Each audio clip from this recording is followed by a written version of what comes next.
Good morning, Richard. Morning, Trevor. I can see your smile. You're now going to actually have to do the job, aren't you? What are you telling your people, particularly about relations with Conservatives? You're in lots of places where there's no overall control. You're going to have to do some coalition building, aren't you? Well, the first thing you should be saying, Trevor, is congratulations. Congratulations forgive me. to Nigel. I do beg your pardon. To his candidates. Well, that's fine.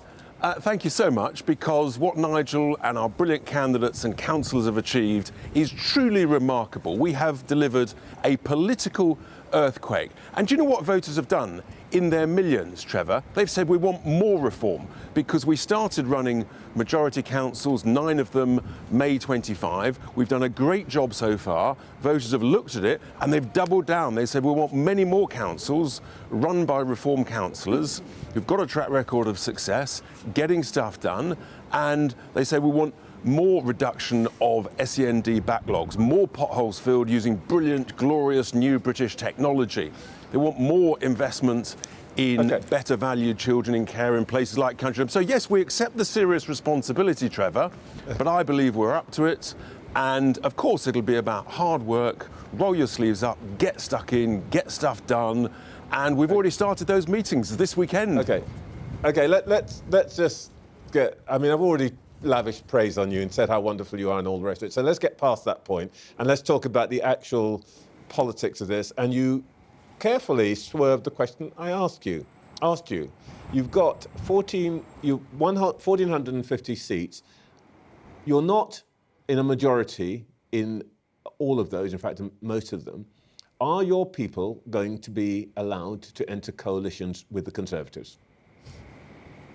Trevor, your research is totally wrong. We've won a majority in 14 let's not do that. councils. We're the largest party. Trevor, if you, I'm getting to that, but if you're going to quote facts, please quote them correctly. You're wrong. We're a majority in 14, we're the largest party in another 9, and of course our councillors will do what needs to be done in order to work brilliantly for the residents in all of those councils across the board.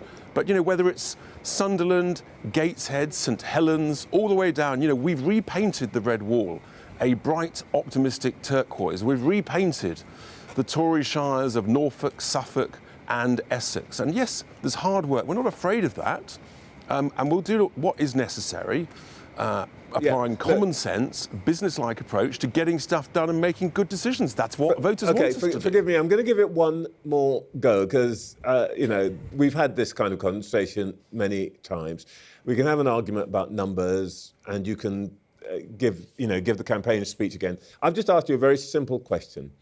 In places where there are coalitions possible that would put reform in the place where it can wield power, and by the way, we could have an argument about your track record and how great it is or not, but just answer the question, are you going to instruct your people that they may not enter coalitions with the Conservatives? Trevor, we're not doing coalitions, we're doing common sense politics, working with people across the whole spectrum, independents, whatever, in order to try and get stuff done, because that's what voters have asked us to do. They haven't asked us to enter into coalitions, they've asked us to save money and deliver better value and better services. Crucially, they've doubled down, they've said we want more reform, not less reform. More common sense, more business-like approach, get stuff done. All right, does that answer your question? Yeah, well, forgive me, it's taken us a little bit of time to get to something like an answer. Well, I wanted to enjoy the moment of congratulation and celebration. I did want to ask you about, we don't do celebrations here. I did want to ask you about tax bans and all of that, but let me just get straight to the point which I know a lot of our viewers are interested in, and I know you're irritated by the many questions that are being asked about Nigel Farage's £5 million gift.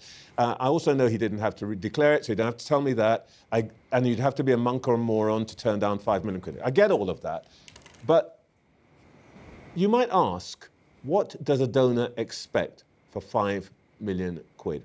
What does Christopher Harborne expect from Nigel Farage? Zero. Zip. Niente. So he nothing. So if I ring him up and I say, can I have £5 million quid for no reason at all, I stand a Well, look, chance. Trevor, you can ask you can ask whoever you want. That's your prerogative. I just know that Nigel is his own man. He is a strong man, and no one can buy anything with regard to Nigel. His convictions, his principles are absolutely rock solid to save this great country. And do you know what? Voters have heard all of this, and they've said, we want more Nigel, not less Nigel. He says that it was a gift. He's very switched on, and he knows that this will become an object of controversy. Why didn't he ask for it to become a donation to the party rather than to him personally? And then it would go through the normal kind of process, and he wouldn't be accused of enriching himself. Because, Trevor, this gift was made to Nigel to look after his safety and security primarily before he decided to come back into British politics. And do you know what? Millions and millions of British people are delighted, are grateful, am I, for that incredible generosity, unconditional gift, which will hopefully keep Nigel safe and secure in a state that has consistently refused to protect Nigel. Richard Tice, thank you so much for your time this morning. Thank you.